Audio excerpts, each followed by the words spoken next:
11वां अध्याय। द्वारका में श्री कृष्ण का राजोचित स्वागत।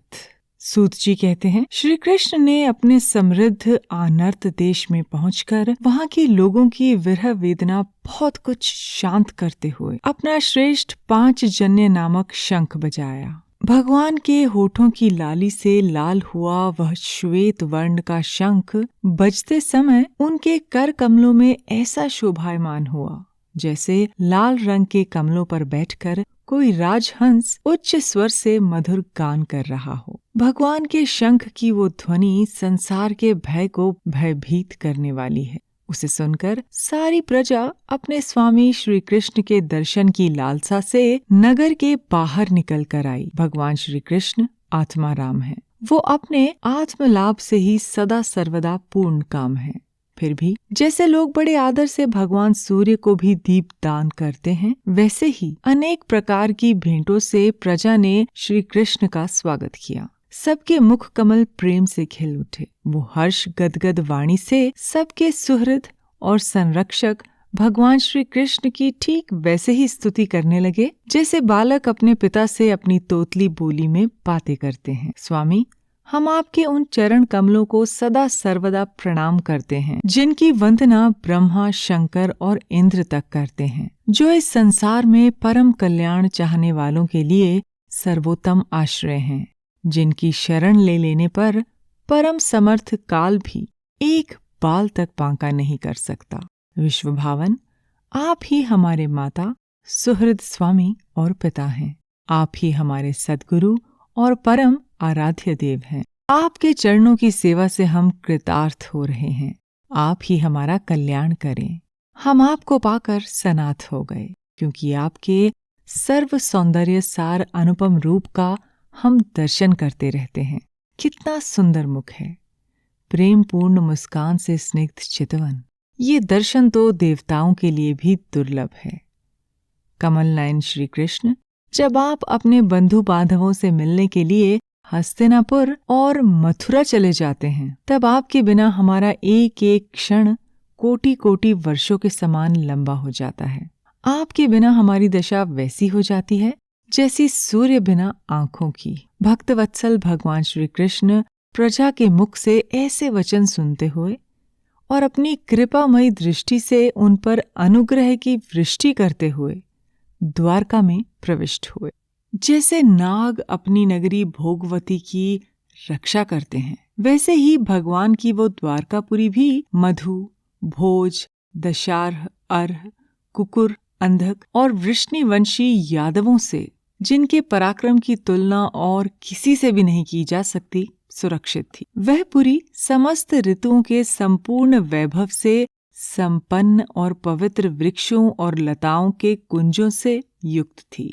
स्थान स्थान पर फलों से पूर्ण उद्यान, पुष्प वाटिकाएं और क्रीड़ावन थे। बीच बीच में कमल युक्त सरोवर नगर की शोभा बढ़ा रहे थे। नगर के फाटकों, महल के दरवाजों और सड़कों पर भगवान के स्वागत के लिए बंधनवारें लगाई गई थी। चारों तरफ चित्र विचित्र ध्वजा पताकाएं फहरा रही थी, जिनसे उन स्थानों पर धाम का कोई प्रभाव नहीं पड़ता था। उसके राजमार्ग, सड़कें, बाजार और चौक झाड़ू बुहार कर सुगंधित जल से सींच दिए गए थे, और भगवान के स्वागत के लिए बरसाए हुए फल, फूल, अक्षत, अंकुर चारों ओर बिखरे हुए थे। घरों के प्रत्येक द्वार दही, अक्षत, फल, ईख, जल से भरे हुए कलश, उपहार की वस्तुएं और धूप दीप आदि सजा दिए गए थे।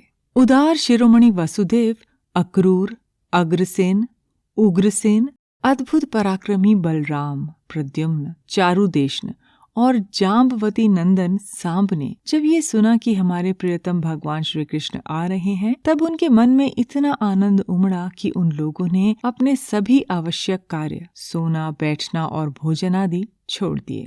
प्रेम के आवेग से उनका हृदय उछलने लगा। वो मंगल शकुन के लिए एक गजराज को आगे करके स्वस्थ ययन पाठ करते हुए और मांगलिक सामग्रियों से सुसज्जित ब्राह्मणों को साथ लेकर चले। शंख और तुरही आदि बाजे बजने लगे और वेद ध्वनि होने लगी। वो सब हर्षित होकर रथों पर सवार हुए और बड़ी आदर बुद्धि से भगवान की अगवानी करने चले। साथ ही भगवान श्री कृष्ण के दर्शन के लिए उत्सुक सैकड़ों श्रेष्ठ वरांगनाएं, जिनके मुख कपोलों पर चमचमाते हुए कुंडलों की कांति पड़ने से बड़े सुंदर दिखते थे, पालकियों पर चढ़कर भगवान की अगवानी के लिए चली। बहुत से नट, नाचने वाले, गाने वाले, विरध पखानने वाले, सूत, मागध और बंदीजन भगवान श्री कृष्ण के अद्भुत चरित्रों का गायन करते हुए चले। भगवान श्री कृष्ण ने बंधु बांधवों, नागरिकों और सेवकों से उनकी योग्यता के अनुसार अलग अलग मिलकर सबका सम्मान किया। किसी को सिर झुकाकर प्रणाम किया, किसी को वाणी से अभिवादन किया, किसी को हृदय से लगाया, किसी से हाथ मिलाया, किसी की ओर देखकर मुस्कुरा भर दिया और किसी को केवल प्रेम भरी दृष्टि से देख लिया। जिसकी जो इच्छा थी उसे वही वरदान दिया। इस प्रकार चांडाल पर्यंत सबको संतुष्ट करके गुरुजन, सपत्नीक ब्राह्मण और वृद्धों का तथा दूसरे लोगों का भी आशीर्वाद ग्रहण करते और वंदी जनों से विरुदावली सुनते हुए सबके साथ भगवान श्री कृष्ण ने नगर में प्रवेश किया। शौनक जी, जिस समय भगवान राजमार्ग से जा रहे थे उस समय द्वारका की कुल कामिनियां भगवान के दर्शन को ही परमानंद मानकर अपनी अपनी अटारियों पर चढ़ गईं। भगवान का वक्षस्थल मूर्तिमान सौंदर्य लक्ष्मी का निवास स्थान है। उनका मुखारविंद नेत्रों के द्वारा पान करने के लिए सौंदर्य सुधा से भरा हुआ पात्र है। उनकी भुजाएं लोकपालों को भी शक्ति देने वाली हैं। उनके चरण कमल भक्त परमहंसों के आश्रय हैं। उनके अंग अंग शोभा के धाम हैं। भगवान की इस छवि को द्वारकावासी नित्य निरंतर निहारते रहते हैं। फिर भी उनकी आंखें एक क्षण के लिए भी तृप्त नहीं होती। द्वारका के राजपथ पर भगवान श्री कृष्ण के ऊपर श्वेत वर्ण का छत्र तना हुआ था। श्वेत चवर डुलाए जा रहे थे। चारों ओर से पुष्पों की वर्षा हो रही थी। वे पीताम्बर और वनमाला धारण किए हुए थे। इस समय वो ऐसे शोभायमान हुए मानो श्याम मेघ एक ही साथ सूर्य, चंद्रमा, इंद्रधनुष और बिजली से शोभायमान हो। भगवान सबसे पहले अपने माता पिता के महल में गए। वहाँ उन्होंने बड़े आनंद से देवकी आदि सातों माताओं को चरणों पर सिर रखकर प्रणाम किया और माताओं ने उन्हें अपने हृदय से लगाकर गोद में बैठा लिया। स्नेह के कारण उनके स्तनों से दूध की धारा बहने लगी। उनका हृदय हर्ष से विह्वल हो गया और वो आनंद के आंसुओं से उनका अभिषेक करने लगी। माताओं से आज्ञा लेकर वो अपने समस्त भोग सामग्रियों से संपन्न सर्वश्रेष्ठ भवन में गए। उनमें 16,000 पत्नियों के अलग अलग महल थे। अपने प्राणनाथ भगवान श्री कृष्ण को बहुत दिन बाहर रहने के बाद घर आया देखकर रानियों के हृदय में बड़ा आनंद हुआ। उन्हें अपने निकट देखकर वो एकाएक ध्यान छोड़कर उठ खड़ी हुईं। उन्होंने केवल आसन ही नहीं बल्कि उन नियमों को भी त्याग दिया जिन्हें उन्होंने पति के प्रवासी होने पर ग्रहण किया था। उस समय उनके मुख और नेत्रों में लज्जा छा गई। भगवान के प्रति उनका भाव बड़ा ही गंभीर था। उन्होंने पहले मन ही मन, फिर नेत्रों के द्वारा और तत्पश्चात पुत्रों के बहाने शरीर से उनका आलिंगन किया। शौनक जी, उस समय उनके नेत्रों में जो प्रेम के आंसू छलक आए थे उन्हें संकोचवश उन्होंने बहुत रोका। फिर भी विवशता के कारण वे ढलक ही गए। यद्यपि भगवान श्री कृष्ण एकांत में सर्वदा ही उनके पास रहते थे, तथापि उनके चरण कमल उन्हें पद पद पर नए नए जान पड़ते। भला स्वभाव से ही चंचल लक्ष्मी, जिन्हें एक क्षण के लिए भी कभी नहीं छोड़ती, उनकी सन्निधि से किस स्त्री को तृप्ति हो सकती है। जैसे वायु बांसों के संघर्ष से दावानल पैदा करके उन्हें जला देता है, वैसे ही पृथ्वी के भारभूत और शक्तिशाली राजाओं में परस्पर फूट डालकर बिना शस्त्र ग्रहण किए ही भगवान श्री कृष्ण ने उन्हें कई अक्षौहिणी सेना सहित एक दूसरे से मरवा डाला और उसके बाद आप भी उपराम हो गए। साक्षात परमेश्वर ही अपनी लीला से इस मनुष्य लोक में अवतीर्ण हुए थे और सहस्त्रों रमणी रत्नों में रहकर उन्होंने साधारण मनुष्य की तरह क्रीड़ा की, जिनकी निर्मल और मधुर हंसी उनके हृदय के उन्मुक्त भावों को सूचित करने वाली थी, जिनकी लजीली चितवन की चोट से बेसुध होकर विश्व विजयी कामदेव ने अपने धनुष का परित्याग कर दिया था। वो कमनीय कामिनियां अपने काम विलासों से जिनके मन में तनिक भी क्षोभ नहीं पैदा कर सकी, उन असंग भगवान श्री कृष्ण को संसार के लोग अपने ही समान कर्म करते देखकर आसक्त मनुष्य समझते हैं। ये उनकी मूर्खता है। यही तो भगवान की भगवत्ता है कि वो प्रकृति में स्थित होकर भी उसके गुणों से कभी लिप्त नहीं होते। जैसे भगवान की शरणागत बुद्धि अपने में रहने वाले प्राकृत गुणों से लिप्त नहीं होती, वो मूढ़ स्त्रियां भी श्री कृष्ण को अपना एकांत सेवी स्त्री परायण भक्त ही समझ बैठी थी, क्योंकि वो अपने स्वामी के ऐश्वर्य को नहीं जानती थी। ठीक वैसे ही जैसे अहंकार की वृत्तियां ईश्वर को अपने धर्म से युक्त मानती हैं। 12वां अध्याय, परीक्षित का जन्म। शौनक जी ने कहा, अश्वत्थामा ने जो अत्यंत तेजस्वी ब्रह्मास्त्र चलाया था, उससे उत्तरा का गर्भ नष्ट हो गया था, परंतु भगवान ने उसे पुनः जीवित कर दिया। उस गर्भ से पैदा हुए महाज्ञानी महात्मा परीक्षित के, जिन्हें शुकदेव जी ने ज्ञानोपदेश दिया था, जन्म, कर्म, मृत्यु और उसके बाद जो गति उन्हें प्राप्त हुई, वो सब यदि आप ठीक समझे तो कहें, हम लोग बड़ी श्रद्धा के साथ सुनना चाहते हैं। सूत जी ने कहा, धर्मराज युधिष्ठिर अपनी प्रजा को प्रसन्न रखते हुए पिता के समान उसका पालन करने लगे। भगवान श्री कृष्ण के चरण कमलों के सेवन से वो समस्त भोगों से निःस्पृह हो गए थे। शौनकादि ऋषियों, उनके पास अतुल संपत्ति थी। उन्होंने बड़े बड़े यज्ञ किए थे तथा उनके फल स्वरूप श्रेष्ठ लोकों का अधिकार प्राप्त किया था। उनकी रानियां और भाई अनुकूल थे। सारी पृथ्वी उनकी थी।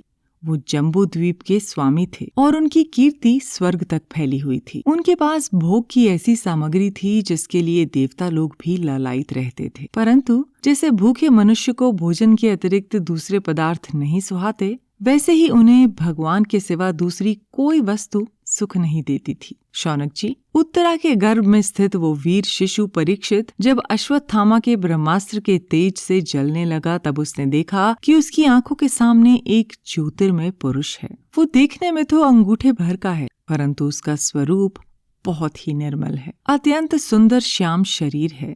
बिजली के समान चमकता हुआ पीतांबर धारण किए हुए है। सिर पर सोने का मुकुट झिलमिला रहा है। उस निर्विकार पुरुष के बड़ी ही सुंदर लंबी लंबी 4 भुजाएं हैं। कानों में तपाए हुए स्वर्ग के सुंदर कुंडल हैं। आंखों में लालिमा है। हाथ में लूके के समान जलती हुई गदा लेकर उसे बार बार घुमाता जा रहा है और स्वयं शिशु के चारों ओर घूम रहा है। जैसे सूर्य अपनी किरणों से कोहरे को भगा देती है, वैसे ही वो उस गदा के द्वारा ब्रह्मास्त्र के तेज को शांत करता जा रहा था। उस पुरुष को अपने समीप देखकर वो गर्भस्थ शिशु सोचने लगा कि ये कौन है। इस प्रकार उस 10 माह के गर्भस्थ शिशु के सामने ही धर्म रक्षक अप्रमेय भगवान श्री कृष्ण ब्रह्मास्त्र के तेज को शांत करके वहीं अंतर्ध्यान हो गए। तदनंतर अनुकूल ग्रहों के उदय से युक्त समस्त सद्गुणों को विकसित करने वाले शुभ समय में पांडु के वंशधर परीक्षित का जन्म हुआ। जन्म के समय ही वो बालक इतना तेजस्वी दिखता था मानो स्वयं पांडु ने ही फिर से जन्म लिया हो। पौत्र के जन्म की बात सुनकर राजा युधिष्ठिर मन में बहुत प्रसन्न हुए। उन्होंने धौम्य, कृपाचार्य आदि ब्राह्मणों से मंगल वाचन और जात कर्म संस्कार करवाए। महाराज युधिष्ठिर दान के योग्य समय को जानते थे। उन्होंने प्रजातीर्थ नामक काल में अर्थात नाल काटने के पहले ही ब्राह्मणों को स्वर्ण, गाय, पृथ्वी, गांव, उत्तम जाति के हाथी घोड़े और उत्तम अन्न का दान दिया। ब्राह्मणों ने संतुष्ट होकर अत्यंत विनयी युधिष्ठिर से कहा, पुरुवंश शिरोमणे, काल की दुर्निवार गति से ये पवित्र पुरुवंश मिटना ही चाहता था, परंतु तुम लोगों पर कृपा करने के लिए भगवान विष्णु ने ये बालक देकर इसकी रक्षा कर दी, इसलिए इसका नाम विष्णुरात होगा। निस्संदेह ये बालक संसार में बड़ा यशस्वी, भगवान का परम भक्त और महापुरुष होगा। युधिष्ठिर ने कहा, महात्माओं, ये बालक क्या अपने उज्जवल यश से हमारे वंश के पवित्र कीर्ति महात्मा राज ऋषियों का अनुसरण करेगा? ब्राह्मणों ने कहा, धर्मराज, ये मनोपुत्र इक्ष्वाकु के समान अपनी प्रजा का पालन करेगा और दशरथ नंदन भगवान श्री राम के समान ब्राह्मण भक्त और सत्य प्रतिज्ञ होगा। ये ऊशीनर नरेश शिवी के समान दाता और शरणागत वत्सल होगा तथा याज्ञिकों में दुष्यंत के पुत्र भरत के समान अपने वंश का यश फैलाएगा। धनुर्धरों में ये सहस्त्रबाहु अर्जुन और अपने दादा पार्थ के समान अग्रगण्य होगा। ये अग्नि के समान धुर्धर्ष और समुद्र के समान दुस्तर होगा। ये सिंह के समान पराक्रमी, हिमाचल की तरह आश्रय लेने योग्य, पृथ्वी के सदृश तितिक्षु और माता पिता के समान सहनशील होगा। इसमें पितामह ब्रह्मा के समान समता रहेगी। भगवान शंकर की तरह ये कृपालु होगा और संपूर्ण प्राणियों को आश्रय देने में ये लक्ष्मीपति भगवान विष्णु के समान होगा। ये समस्त सद्गुणों की महिमा धारण करने में श्री कृष्ण का अनुयायी होगा। रंती देव के समान उदार होगा और ययाति के समान धार्मिक होगा। धैर्य में बलि के समान और भगवान श्री कृष्ण के प्रति दृढ़ निष्ठा में ये प्रहलाद के समान होगा। ये बहुत से अश्वमेध यज्ञों का करने वाला और वृद्धों का सेवक होगा। इसके पुत्र राजऋषि होंगे। मर्यादा का उल्लंघन करने वालों को ये दंड देगा। ये पृथ्वी माता और धर्म की रक्षा के लिए कलयुग का भी दमन करेगा। ब्राह्मण कुमार के शाप से तक्षक के द्वारा अपनी मृत्यु सुनकर ये सब की आसक्ति छोड़ देगा और भगवान के चरणों की शरण लेगा। राजन, व्यास नंदन शुकदेव जी से ये आत्मा के यथार्थ स्वरूप का ज्ञान प्राप्त करेगा और अंत में गंगा तट पर अपने शरीर को त्याग कर निश्चय ही अभय पद प्राप्त करेगा। ज्योतिष शास्त्र के विशेषज्ञ ब्राह्मण राजा युधिष्ठिर को इस प्रकार बालक के जन्म लग्न का फल बतलाकर और भेंट पूजा लेकर अपने अपने घर चले गए।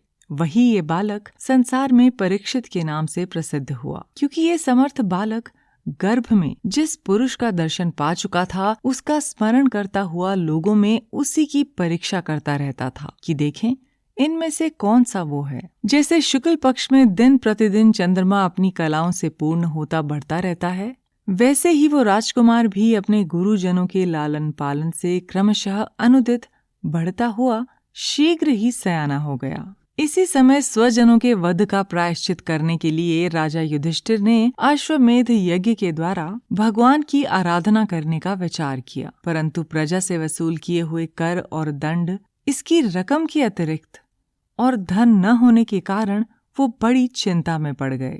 उनका अभिप्राय समझकर भगवान श्री कृष्ण की प्रेरणा से उनके भाई उत्तर दिशा में राजा मरुत और ब्राह्मणों द्वारा छोड़ा हुआ बहुत सा धन ले आए। उससे यज्ञ की सामग्री एकत्र करके धर्मभीरु महाराज युधिष्ठिर ने 3 अश्वमेध यज्ञों के द्वारा भगवान की पूजा की। युधिष्ठिर के निमंत्रण से पधारे हुए भगवान ब्राह्मणों द्वारा उनका यज्ञ संपन्न कराकर अपने सुहृद पांडवों की प्रसन्नता के लिए कई महीनों तक वहीं रहे।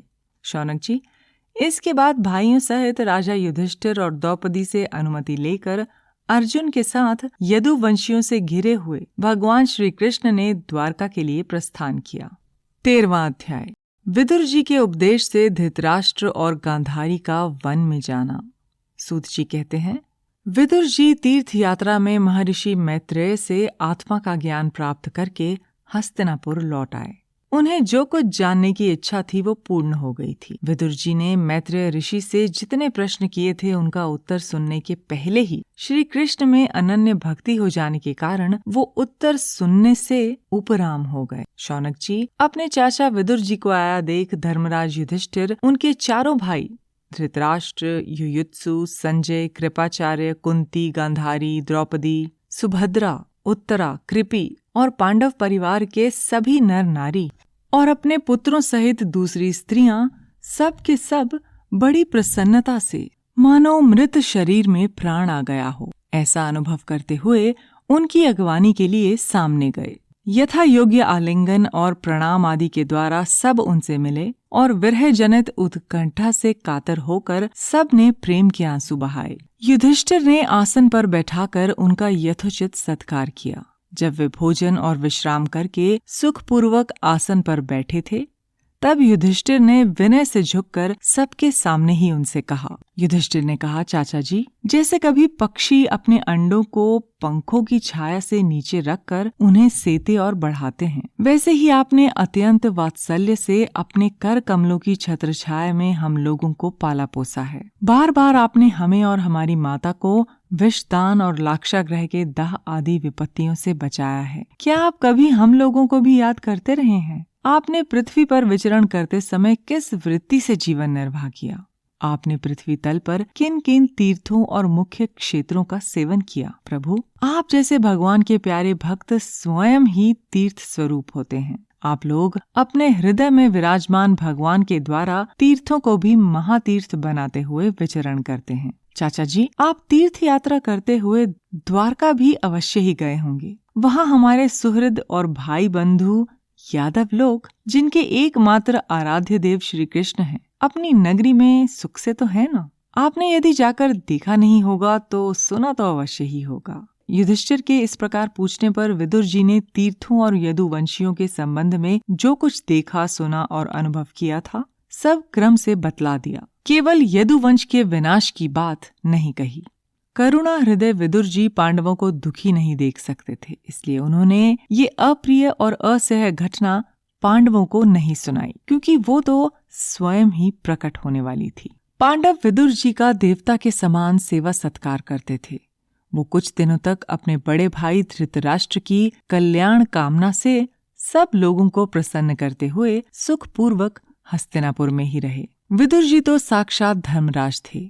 मांडव्य ऋषि के शाप से ये 100 वर्ष के लिए शूद्र बन गए थे। इतने दिनों तक यमराज के पद पर अर्यमा थे और वही पापियों को उचित दंड देते थे। राज्य प्राप्त हो जाने पर अपने लोकपालों सरीखे भाइयों के साथ राजा युधिष्ठिर वंशाधर परीक्षित को देखकर अपनी अतुल संपत्ति से आनंदित रहने लगे। इस प्रकार पांडव गृहस्थ के काम में रम गए और उन्हीं के पीछे एक प्रकार से ये बात भूल गए कि अनजाने में ही हमारा जीवन मृत्यु की ओर जा रहा है।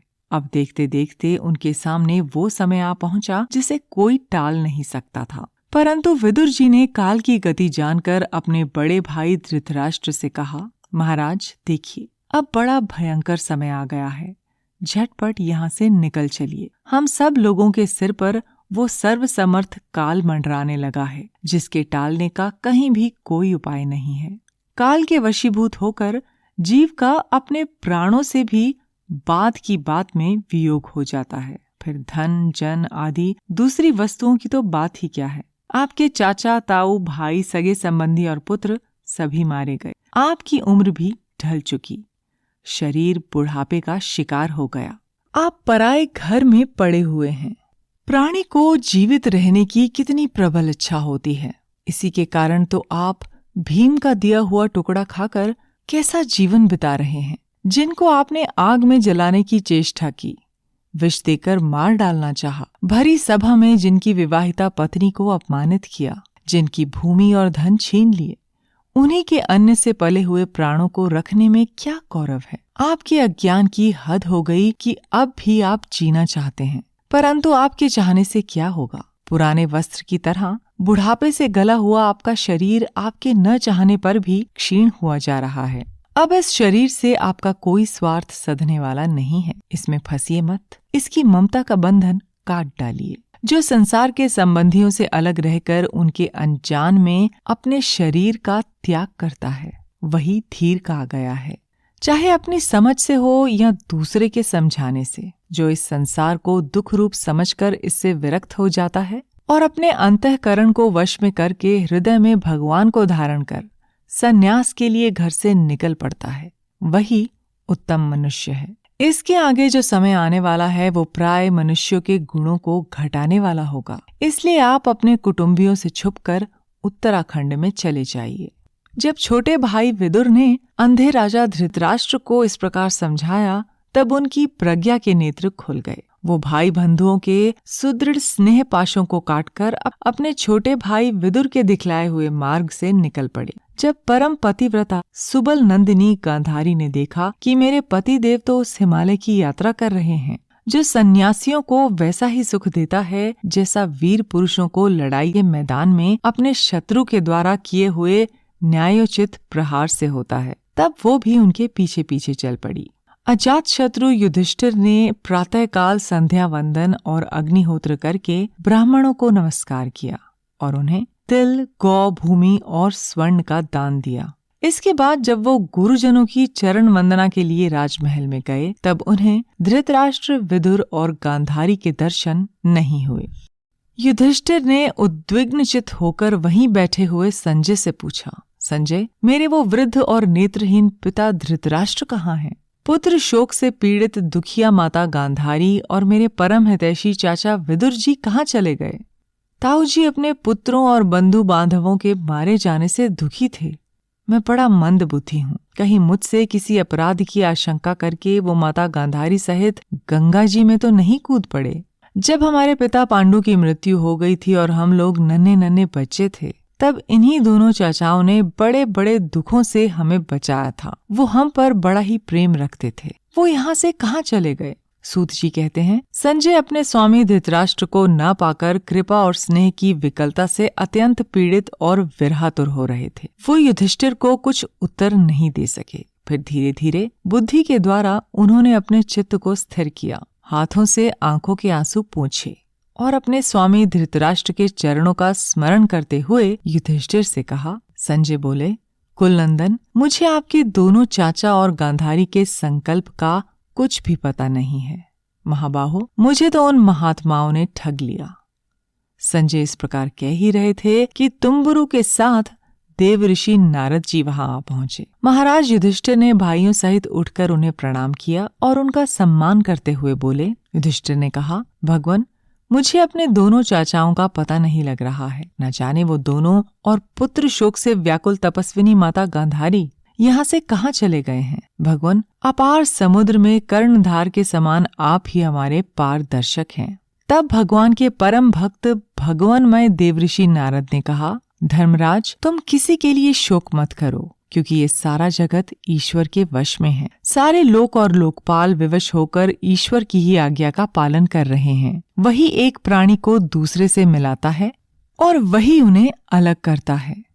जैसे बैल बड़ी रस्सी में बंधे और छोटी रस्सी से नथे रहकर अपने स्वामी का भार ढोते हैं, उसी प्रकार मनुष्य भी वर्ण आश्रम आदि अनेक प्रकार के नामों से वेद रूप रस्सी में बंधकर ईश्वर की ही आज्ञा का अनुसरण करते हैं। जैसे संसार में खिलाड़ी की इच्छा से ही खिलौनों का संयोग और वियोग होता है, वैसे ही भगवान की इच्छा से ही मनुष्यों का मिलना बिछुड़ना होता है। तुम लोगों को जीव रूप से नित्य मानो या देह रूप से अनित्य, या जड़ रूप से अनित्य और चेतन रूप से नित्य, या शुद्ध ब्रह्म रूप से नित्य और अनित्य, कुछ भी मानो, किसी भी अवस्था में मोहजन्य आसक्ति के अतिरिक्त वो शोक करने योग्य नहीं है। इसलिए धर्मराज, वो दीन दुखी चाचा चाची असहाय अवस्था में मेरे बिना कैसे रहेंगे? इस अज्ञान जन्य मन की विकलता को छोड़ दो, जो भौतिक शरीर काल कर्म और गुणों के वश में है। अजगर के मुंह में पड़े हुए पुरुष के समान ये पराधीन शरीर दूसरों की रक्षा ही क्या कर सकता है? हाथ वालों के बिना हाथ वाले, चार पैर वाले पशुओं के बिना पैर वाले, और उनमें भी बड़े जीवों के छोटे जीव आहार हैं। इस प्रकार एक जीव दूसरे जीव के जीवन का कारण हो रहा है। इन समस्त रूपों में जीवों के बाहर और भीतर वही एक स्वयं प्रकाश भगवान, जो संपूर्ण आत्माओं के आत्मा है, माया के द्वारा अनेकों प्रकार से प्रकट हो रहे हैं। तुम केवल उन्हीं को देखो। महाराज, समस्त प्राणियों को जीवन दान देने वाले वो ही भगवान इस समय इस पृथ्वी तल पर देवद्रोहियों का नाश करने के लिए काल रूप से अवतीर्ण हुए हैं। अब वो देवताओं का कार्य पूरा कर चुके हैं, थोड़ा सा काम और शेष है, उसी के लिए वो रुके हुए हैं। जब तक वो प्रभु यहाँ हैं, तब तक तुम लोग भी उनकी प्रतीक्षा करते रहो। धर्मराज, हिमालय के दक्षिण भाग में जहाँ सप्त ऋषियों की प्रसन्नता के लिए गंगा जी ने अलग अलग 7 धाराओं के रूप में अपने को 7 भागों में विभक्त कर दिया है, जिसे सप्त स्त्रोत कहते हैं, वही ऋषियों के आश्रम पर धृतराष्ट्र अपनी पत्नी गांधारी और विदुर के साथ गए हैं। वहाँ वे त्रिकाल स्नान और विधि पूर्वक अग्निहोत्र करते हैं। अब उनके चित्त में किसी प्रकार की कामना नहीं है। वो केवल जल पीकर शांत चित्त से निवास करते हैं।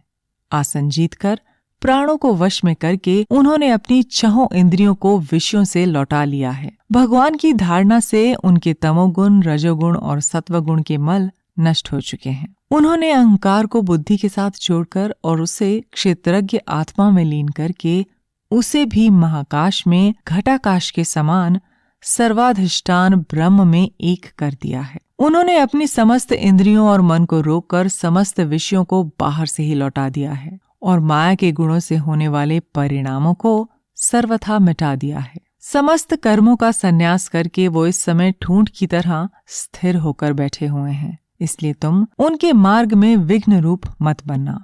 धर्मराज, आज से 5वें दिन वो अपने शरीर का परित्याग कर देंगे और वो जलकर भस्म हो जाएगा। गार्हपत्य आदि अग्नियों के द्वारा पर्णकुटी के साथ अपने पति के मृतदेह को जलते देखकर बाहर खड़ी हुई साध्वी गांधारी भी पति का अनुगमन करती हुई उसी आग में प्रवेश कर जाएगी। धर्मराज, विदुर जी अपने भाई का आश्चर्यमय मोक्ष देखकर हर्षित और वियोग देखकर दुखित होते हुए वहां से तीर्थ सेवन के लिए चले जाएंगे। देवऋषि नारद यूं कहकर तुम्बुरु के साथ स्वर्ग को चले गए। धर्मराज युधिष्ठिर ने उनके उपदेशों को हृदय में धारण करके शोक को त्याग दिया। 14वां अध्याय। अपशकुन देखकर महाराज युधिष्ठिर का शंका करना और अर्जुन का द्वारका से लौटना। सूत जी कहते हैं, स्वजनों से मिलने और पुण्य श्लोक भगवान श्री कृष्ण अब क्या करना चाहते हैं, ये जानने के लिए अर्जुन द्वारका गए हुए थे। कई महीने बीत जाने पर भी अर्जुन वहां से लौटकर नहीं आए। धर्मराज युधिष्ठिर को बड़े भयंकर अपशकुन दिखने लगे। उन्होंने देखा काल की गति बड़ी विकट हो गई है। जिस समय जो ऋतु होनी चाहिए उस समय वो नहीं होती और उनकी क्रियाएं भी उल्टी ही होती हैं। लोग बड़े क्रोधी, लोभी और असत्यपरायण हो गए हैं।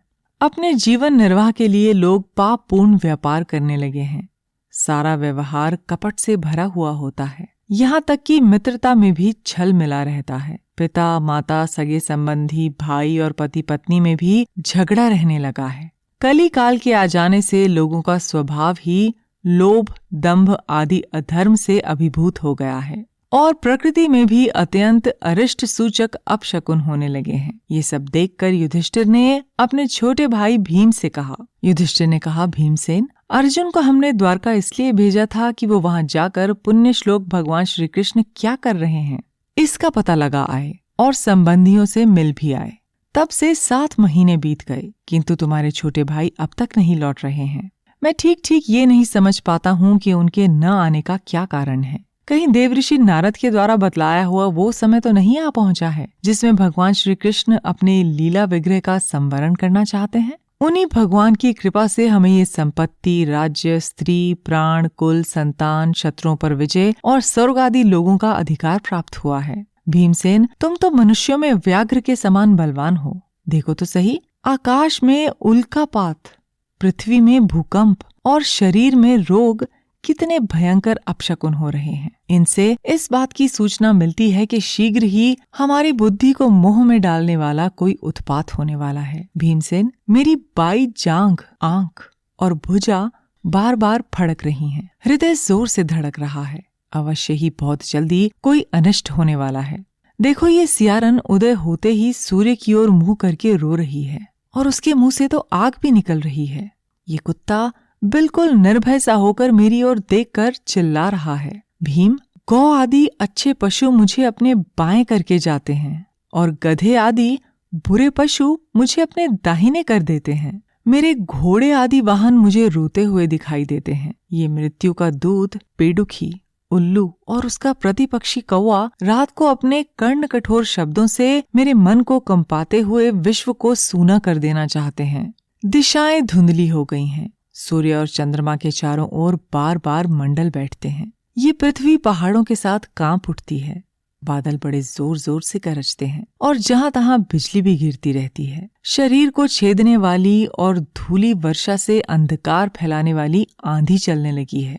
बादल बड़ा डरावना दृश्य उपस्थित करके सब ओर खून बरसाते हैं। देखो, सूर्य की प्रभा मंद पड़ गई है। आकाश में ग्रह परस्पर टकराया करते हैं। भूतों की घनी भीड़ में पृथ्वी और अंतरिक्ष में आग सी लगी हुई है। नदी, नद, तालाब और लोगों के मन क्षुब्ध हो रहे हैं। घी से आग नहीं जलती। ये भयंकर काल न जाने क्या करेगा। बछड़े दूध नहीं पीते, गौएं दुहने नहीं देती। गौशाला में गौएं आंसू बहा बहाकर रो रही हैं। बैल भी उदास हो रहे हैं। देवताओं की मूर्तियां रो रही हैं। उनमें से पसीना चूने लगता है और वो हिलती डुलती भी हैं। भाई, ये देश, गांव, शहर, बगीचे, खाने और आश्रम श्रीहीन और आनंद रहित हो गए हैं। पता नहीं है हमारे किस दुख की सूचना दे रहे हैं। इन बड़े बड़े उत्पातों को देखकर मैं तो ऐसा समझता हूँ कि निश्चय ही ये भाग्यहीना भूमि भगवान के उन चरण कमलों से, जिनका सौंदर्य और जिनकी ध्वजा, वज्र, अंकुश आदि विलक्षण चिन्ह और किसी में कहीं भी नहीं है, उनसे रहित हो गई है। शौनक जी, राजा युधिष्ठिर इन भयंकर उत्पातों को देखकर मन ही मन चिंतित हो रहे थे कि द्वारका से लौटकर अर्जुन आए। युधिष्ठिर ने देखा अर्जुन इतने आतुर हो रहे हैं जितने पहले कभी नहीं देखे गए थे। मुंह लटका हुआ है, कमल सरीखे नेत्रों से आंसू बह रहे हैं और शरीर में बिल्कुल कांति नहीं है। उनको इस रूप में अपने चरणों में पड़ा देखकर युधिष्ठिर घबरा गए। देवऋषि नारद की बातें याद करके उन्होंने सुहृदों के सामने ही अर्जुन से पूछा। युधिष्ठिर ने कहा, भाई, द्वारकापुरी में हमारे स्वजन संबंधी मधु, भोज, दशार, आर्ह, सात्वत, अंधक और विष्णुवंशी यादव कुशलता से तो हैं। हमारे माननीय नाना शूरसेन जी तो प्रसन्न हैं। अपने छोटे भाई सहित मामा वसुदेव जी तो कुशल पूर्वक हैं ना। उनकी पत्नियां हमारी मामी देवकी आदि सातों बहनें अपने पुत्रों और बहुओं के साथ आनंद से तो हैं। जिनका पुत्र कंस बड़ा ही दुष्ट था, वो राजा उग्रसेन अपने छोटे भाई देवक के साथ जीवित तो हैं। हृदीक, उनके पुत्र कृतवर्मा, अक्रूर, जयंत, गद, सारण और शत्रुजित और बाकी यादव वीर सकुशल तो हैं। यादवों के प्रभु बलराम जी तो आनंद से हैं। वृष्णि वंश के सर्वश्रेष्ठ महारथी प्रद्युम्न, वो तो सुख से हैं। युद्ध में बड़ी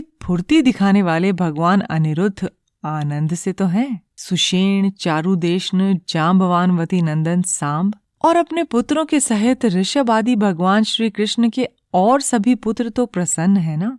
भगवान श्री कृष्ण के सेवक श्रुतदेव, उद्धव और दूसरे सुनंद नंद प्रधान यदुवंशी, जो भगवान श्री कृष्ण और बलराम के बाहुबल से सुरक्षित हैं, वो तो सबके साथ सकुशल हैं। हमसे अत्यंत प्रेम करने वाले वो लोग कभी हमारा कुशल मंगल भी पूछते हैं या नहीं। भक्त वत्सल ब्राह्मण भक्त भगवान श्री कृष्ण अपने स्वजनों के साथ द्वारका की सुधर्मा सभा में सुखपूर्वक विराजते तो हैं।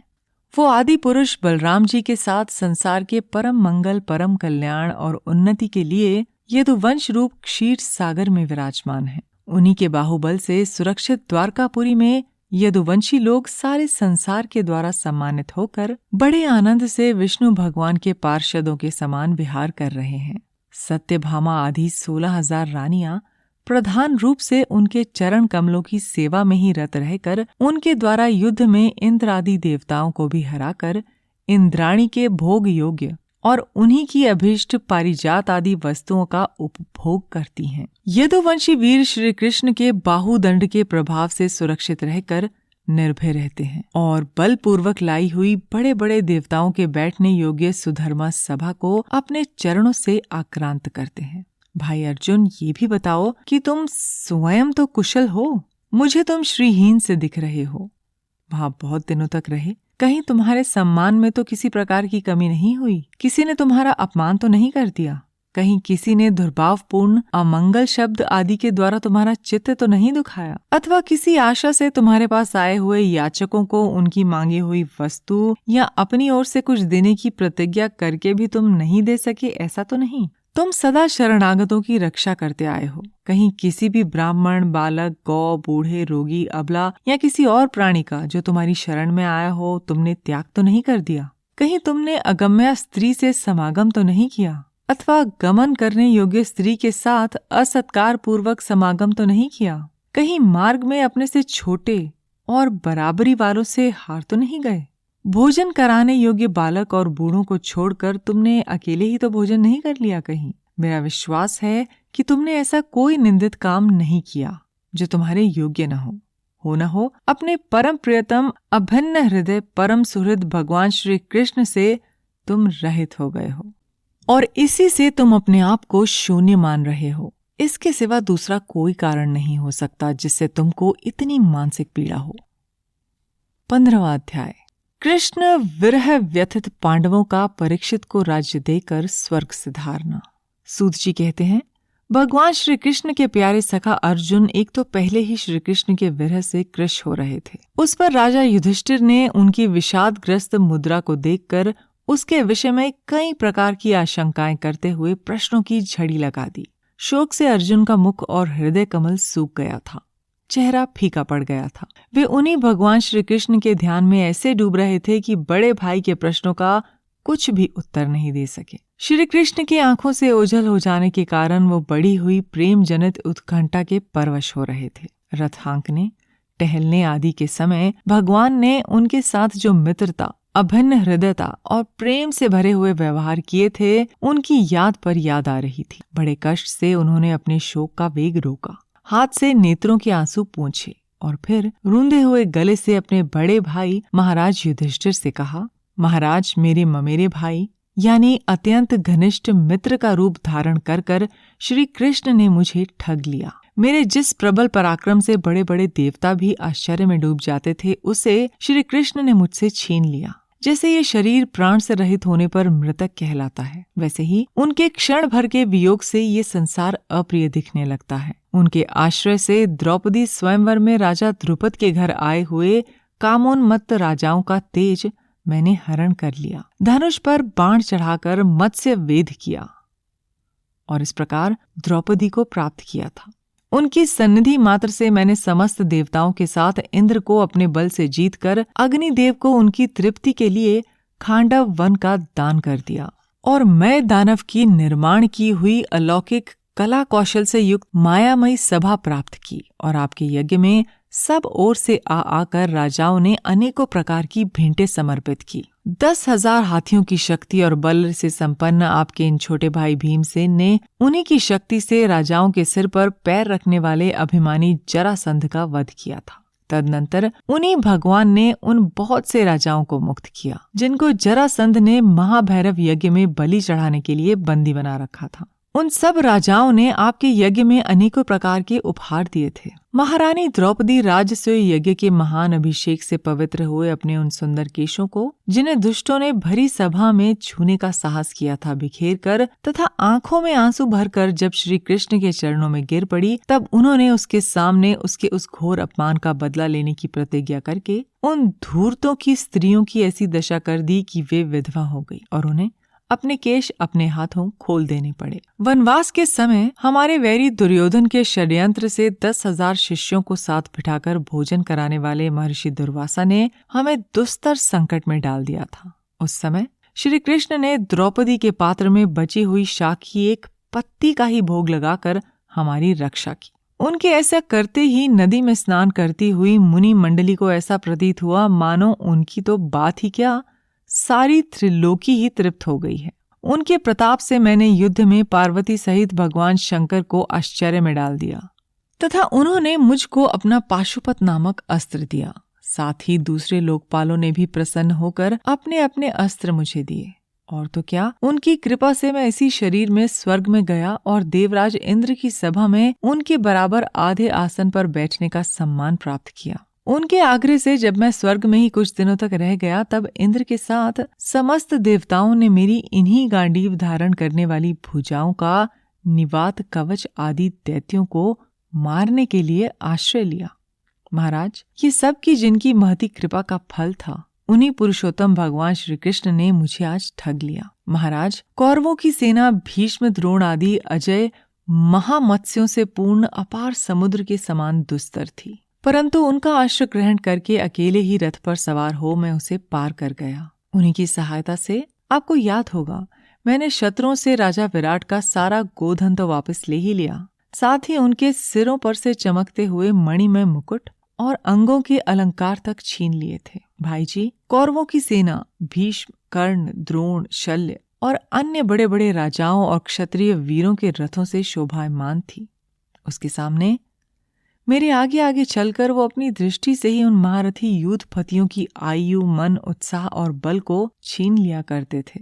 द्रोणाचार्य, भीष्म, कर्ण, भूरिश्रवा, सुशर्मा, शल्य, जयद्रथ और बाल्हिक आदि वीरों ने मुझ पर अपने कभी न चूकने वाले अस्त्र चलाए थे, परंतु जैसे हिरण्यकशिपु आदि दैत्यों के अस्त्र शस्त्र भगवत भक्त प्रहलाद का स्पर्श नहीं कर सकते थे, वैसे ही उनके शस्त्र मुझे छू तक नहीं सके। ये श्री कृष्ण के भुजदंडों की छत्र छाया में रहने का ही प्रभाव था। श्रेष्ठ पुरुष संसार से मुक्त होने के लिए जिनके चरण कमलों का सेवन करते हैं, अपने आप तक को दे डालने वाले उन भगवान को मुझ दुर्बुद्धि ने सारथी तक बना डाला। जिस समय मेरे घोड़े थक गए थे और मैं रथ से उतरकर पृथ्वी पर खड़ा था, उस समय बड़े बड़े महारथी शत्रु भी मुझ पर प्रहार नहीं कर सके, क्योंकि श्री कृष्ण के प्रभाव से उनकी बुद्धि मारी गई थी। महाराज, माधव के उन्मुक्त और मधुर मुस्कान से युक्त, विनोद भरे और हृदय स्पर्शी वचन, और उनका मुझे पार्थ, अर्जुन, सखा, कुरुनंदन ये कहकर पुकारना मुझे याद आने पर मेरे हृदय में उथल पुथल मचा देते हैं। सोने, बैठने, टहलने और अपने संबंध में बड़ी बड़ी बातें करने और भोजन आदि करने में हम प्राय एक साथ रहा करते थे। किसी किसी दिन मैं व्यंग से उन्हें कह बैठता, मित्र तुम तो बड़े सत्यवादी हो। उस समय भी वो महापुरुष अपनी महानुभावता के कारण जैसे मित्र अपने मित्र का और पिता अपने पुत्र का अपराध सह लेता है, उसी प्रकार मुझ दुर्बुद्धि के अपराधों को सह लिया करते थे। महाराज, जो मेरे सखा, प्रिय मित्र, मेरे हृदय ही थे, उन्हीं पुरुषोत्तम भगवान से मैं रहित हो गया हूँ। भगवान की पत्नियों को द्वारका से अपने साथ ला रहा था, परंतु मार्ग में दुष्ट गोपों ने मुझे एक अबला की भांति हरा दिया और मैं उनकी रक्षा नहीं कर सका। वही मेरा गांडीव धनुष है, वही बाण है, वही रथ, वही घोड़े हैं, और वही मैं रथी अर्जुन हूँ, जिसके सामने बड़े बड़े राजा लोग सिर झुकाया करते थे। श्री कृष्ण के बिना ये सब एक ही क्षण में नहीं के समान सार शून्य हो गए। ठीक उसी तरह जैसे भस्म में डाली हुई आहुति, कपट भरी सेवा और उसर में बोया हुआ बीज व्यर्थ जाता है। राजन, आपने द्वारकावासी अपने जिन सुहृद संबंधियों की बात पूछी है, वो ब्राह्मणों के शापवश मोहग्रस्त हो गए और वारुणी मदिरा के पान से मदोन्मत होकर अपरिचितों की भांति आपस में ही एक दूसरे से भिड़ गए और घूसों से मारपीट करके सब के सब नष्ट हो गए। उनमें से केवल 4-5 ही बचे हैं। वास्तव में ये सर्वशक्तिमान भगवान की ही लीला है कि संसार के प्राणी परस्पर एक दूसरे का पालन पोषण भी करते हैं और एक दूसरे को मार भी डालते हैं। राजन, जिस प्रकार जलचरों में बड़े जंतु छोटों को, बलवान दुर्बलों को, और बड़े और बलवान भी परस्पर एक दूसरे को खा जाते हैं, उसी प्रकार अतिशय बली और बड़े यदुवंशियों के द्वारा भगवान ने दूसरे राजाओं का संहार कराया। तत्पश्चात यदुवंशियों के द्वारा ही एक से दूसरे यदुवंशी का नाश करा के पूर्ण रूप से पृथ्वी का भार उतार दिया। भगवान श्री कृष्ण ने मुझे जो शिक्षाएं दी थी, वो देश, काल और प्रयोजन के अनुरूप और हृदय के ताप को शांत करने वाली थी। स्मरण आते ही वो हमारे चित्त का हरण कर लेती हैं। सूत जी कहते हैं, इस प्रकार प्रगाढ़ प्रेम से भगवान श्री कृष्ण के चरण कमलों का चिंतन करते करते अर्जुन की चित्त वृत्ति अत्यंत निर्मल और प्रशांत हो गई। उनकी प्रेममयी भक्ति भगवान श्री कृष्ण के चरण कमलों के अहर्निश चिंतन से अत्यंत बढ़ गई। भक्ति के वेग ने उनके हृदय को मत कर उसमें से सारे विकारों को बाहर निकाल दिया। उन्हें युद्ध के प्रारंभ में भगवान के द्वारा उपदेश किया हुआ गीता ज्ञान पुनः स्मरण हो आया, जिसकी काल के व्यवधान और कर्मों के विस्तार के कारण प्रमादवश कुछ दिनों के लिए विस्मृति हो गई थी। ब्रह्म ज्ञान की प्राप्ति से माया का आवरण भंग होकर गुणातीत अवस्था प्राप्त हो गई। द्वैत का संशय निवृत्त हो गया। सूक्ष्म शरीर भंग हुआ। वे शोक और जन्म मृत्यु के चक्र से सर्वथा मुक्त हो गए।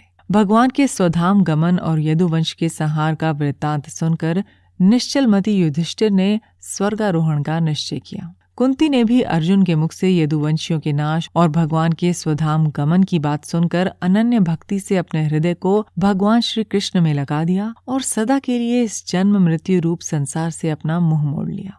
भगवान श्री कृष्ण ने लोक दृष्टि में जिस यादव शरीर से पृथ्वी का भार उतारा था, उसका वैसे ही परित्याग कर दिया, जैसे कोई कांटे से कांटा निकालकर फिर दोनों को फेंक दे। भगवान की दृष्टि में दोनों ही समान थे। जैसे वो नट के समान मत्स्यादि रूप धारण करते हैं और फिर उनका त्याग कर देते हैं, वैसे ही उन्होंने जिस यादव शरीर से पृथ्वी का भार दूर किया था, उसे त्याग भी दिया।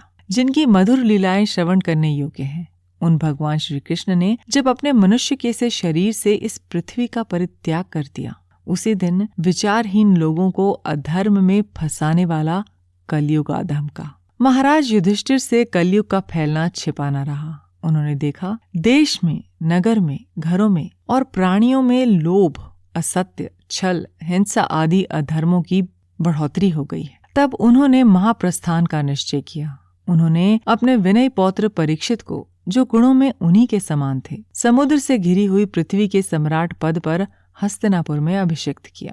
उन्होंने मथुरा में शूर सेनाधिपति के रूप में अनिरुद्ध के पुत्र वज्र का अभिषेक किया। इसके बाद समर्थ युधिष्ठिर ने प्राजापत्य यज्ञ करके आहवनीय आदि अग्नियों को अपने में लीन कर दिया, अर्थात गृहस्थाश्रम के धर्म से मुक्त होकर उन्होंने संन्यास ग्रहण किया। युधिष्ठिर ने अपने सब वस्त्राभूषण आदि वहीं छोड़ दिए थे और ममता और अहंकार से रहित होकर समस्त बंधन काट डाले। उन्होंने दृढ़ भावना से वाणी को मन में, मन को प्राण में, प्राण को अपान में और अपान को उसकी क्रिया के साथ मृत्यु में तथा मृत्यु को पंचभूतमय शरीर में लीन कर लिया।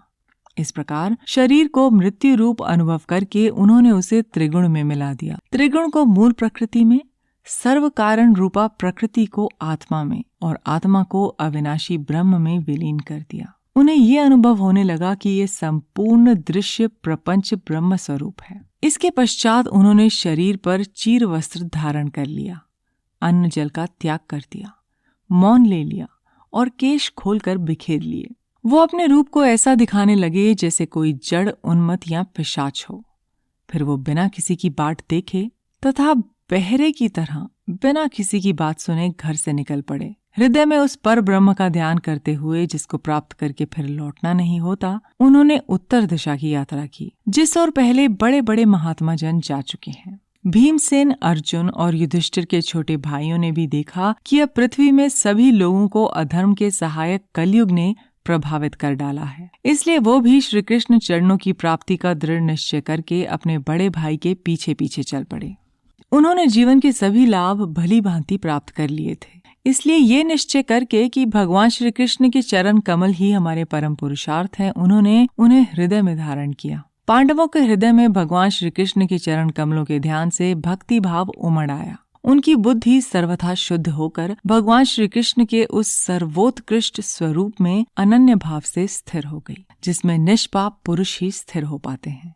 फलतः उन्होंने अपने विशुद्ध अंतःकरण से स्वयं ही वो गति प्राप्त की जो विषयासक्त दुष्ट मनुष्यों को कभी प्राप्त नहीं हो सकती। संयमी और श्री कृष्ण के प्रेमावेश में मुग्ध भगवानमय विदुर जी ने भी अपने शरीर को प्रभास क्षेत्र में त्याग दिया। उस समय उन्हें लेने के लिए आए हुए पितरों के साथ वो अपने लोक को चले गए। द्रौपदी ने देखा कि अब पांडव लोग निरपेक्ष हो गए हैं।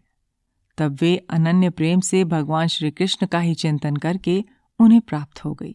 भगवान के प्यारे भक्त पांडवों के महाप्रयाग की इस परम पवित्र और मंगलमयी कथा को जो पुरुष श्रद्धा से सुनता है, वो निश्चय ही भगवान की भक्ति और मोक्ष प्राप्त करता है।